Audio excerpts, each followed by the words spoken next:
Well, I'm down here as close as we can get right now to the Pazar Kule border crossing, which has been the flashpoint of tensions, where we've seen tens of thousands of migrants trying to cross the border into Greece, and that has escalated into violence in the past few days, with Turkish officials here saying that one migrant was shot dead and 5 others wounded by Greek police as they tried to cross the border. The Greek have flatly denied shooting at migrants, but nonetheless tensions are on the rise, and right now Turkish authorities have cordoned off the immediate border zone because they're trying to group all the migrants in the surrounding villages and countryside together in one place. And also we're expecting a visit this morning from the Turkish Interior Minister Süleyman Soylu, who's come down to see the situation for himself and of course keep up the media pressure of this situation, keep up the pressure on the European Union. It's been 6 days now since the Turkish President Recep Tayyip Erdogan declared that the border was open, and we saw this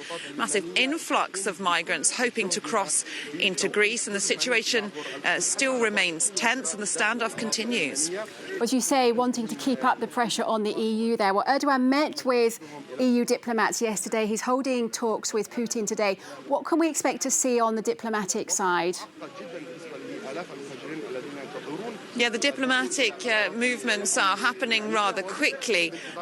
Recep Tayyip Erdogan is heading to Moscow shortly, where he'll be meeting with the Russian President Vladimir Putin, of course, discussing the situation in Idlib in northern Syria, just across another Turkish border there in the south of the country. And this comes hot on the heels of Erdogan's meetings with EU leaders. In Ankara on Wednesday, he met with the European Council President Charles Michel and Josep Borrell, the EU's new foreign policy chief, saying that if they wanted to see this situation here on the Greek border resolved, then they had to support Turkey's political and humanitarian solutions in Idlib. So linking those two situations, Erdogan also adding that he'd seen no concrete proposals from the European leaders. So clearly the diplomatic battle's still playing out here and still very much at stake.